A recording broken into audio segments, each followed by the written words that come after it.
पिछले एपिसोड में आपने संपूर्ण चाणक्य नीति का पहला अध्याय सुना। अब हम सुनने जा रहे हैं दूसरा अध्याय।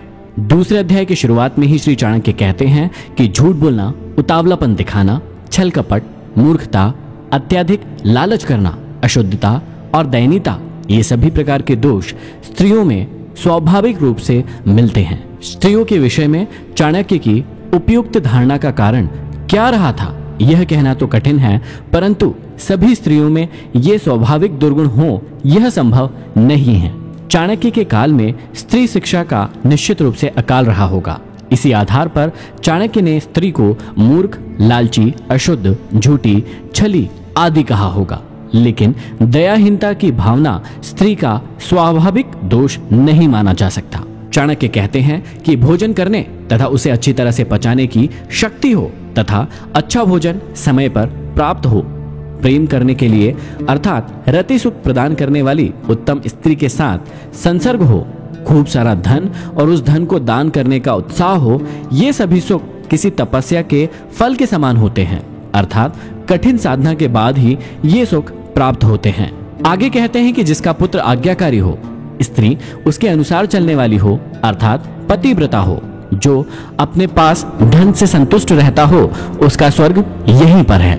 और कहते हैं कि पुत्र वे ही हैं जो पिता भक्त है, पिता वही है जो अपने बच्चों का लालन पोषण करता है, मित्र वही है जिसमें पूर्ण विश्वास हो, और स्त्री वही है जिससे परिवार में सुख शांति व्याप्त हो।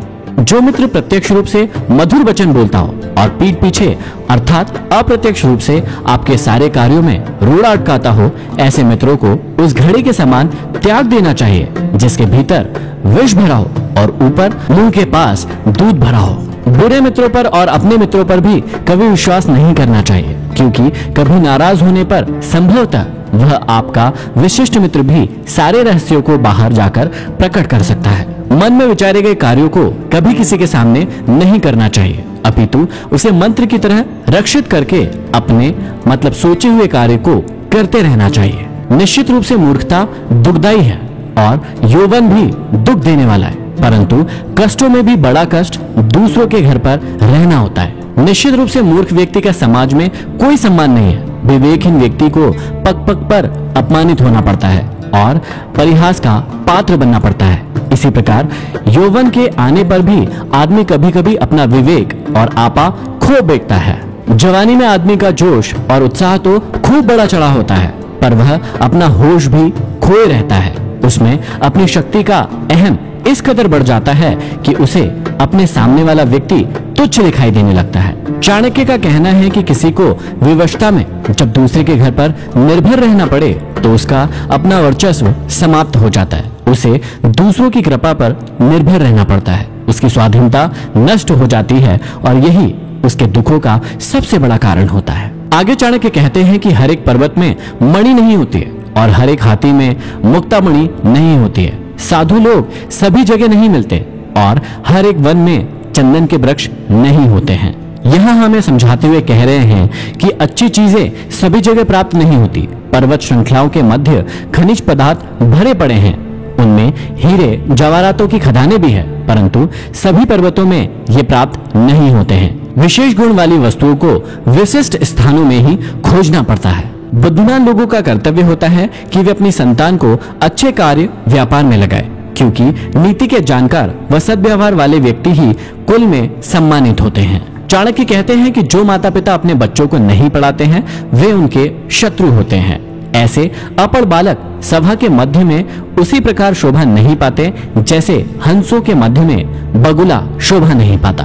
अत्यधिक लाड़ प्यार से पुत्र और शिष्य गुणहीन हो जाते हैं और ताड़ना से गुणी हो जाते हैं। भाव यही है कि शिष्य और पुत्र को यदि ताड़ना का भय रहेगा तो वे कभी भी गलत मार्ग पर नहीं जाएंगे। आचार्य चाणक्य कहते हैं कि एक श्लोक, आधा श्लोक, श्लोक का एक चरण, उसका आधा अथवा एक अक्षर ही सही या आधा अक्षर प्रतिदिन जरूर पढ़ना चाहिए। कहने का अर्थ है कि शिक्षा से ही लोक व्यवहार का रहस्य प्रकट होता है, इसलिए हमें हमेशा पढ़ते रहना चाहिए। स्त्री का वियोग अपने लोगों से अनाचार, कर्ज का बंधन, दुष्ट राजा की सेवा, दरिद्रता और अपने प्रतिकूल सभा ये सभी अग्नि न होते हुए भी शरीर को जलाकर राख कर देते हैं। नदी के किनारे खड़े वृक्ष, दूसरों के घर गई स्त्री, मंत्री के बिना राजा शीघ्र ही नष्ट हो जाते हैं। इसमें कोई भी संशय नहीं करना चाहिए। आगे चाणक्य कहते हैं कि ब्राह्मणों का बल विद्या है, राजाओं का बल उनकी सेना है, वैश्यों का बल उनका धन है और शूद्रों का बल छोटा बनकर रहना अर्थात सेवा कर्म करते रहना है। आपको इन बातों का भी ध्यान रखना चाहिए कि वैश्या निर्धन मनुष्य को, प्रजा पराजित राजा को, पक्षी फल रहित वृक्ष को व अतिथि उस घर को जिसमें वे आमंत्रित किए जाते हैं को भोजन करने के पश्चात छोड़ देते हैं। ब्राह्मण दक्षिणा ग्रहण करके यजमान को, शिक्षक विद्या अध्ययन करने के उपरांत अपने गुरु को और हिरण जले हुए वन को त्याग देते हैं। इस श्लोक में चाणक्य ने कहा है कि किसी प्रयोजन के लिए यदि कोई व्यक्ति किसी के पास जाता है तो उसे कार्य पूरा होते ही वह स्थान छोड़ देना चाहिए। उद्देश्य पूर्ति के बाद वहां रुकना किसी भी दृष्टि से उत्तम नहीं है। बुरा आचरण अर्थात दुराचारी के साथ रहने से, पाप दृष्टि रखने वालों का साथ करने से अर्थात अशुद्ध स्थान पर रहने वालों से मित्रता करने वाला शीघ्र ही नष्ट हो जाता है। बुरी संगत का सदैव बुरा असर पड़ता है। यहाँ चाणक्य ने इसी और ध्यान खींचा है। चाणक्य समझाते हैं कि मित्रता हमेशा बराबर वालों में ही शोभा पाती है। नौकरी राजा की अच्छी होती है, व्यवहार में कुशल व्यापारी और घर में सुंदर स्त्री शोभा पाती है। मित्रता कभी भी दो स्तर वालों में सफल नहीं होती है। एक सा स्वभाव, एक समान समाज में जीवन स्तर, एक से कर्म दो व्यक्तियों के बीच में मित्रता के आधार हो सकते हैं। नौकरी हमेशा सरकारी अच्छी होती है क्योंकि इसमें स्थायित्व होता है। जो व्यापारी चतुर और व्यवहार कुशल होता है वह इस समाज में सम्मान का पात्र होता है और सुंदर स्त्री घर में ही शोभनीय होती है। ये आप सुन रहे थे चाणक्य नीति का दूसरा अध्याय कुकू FM पर MD मोटिवेशन के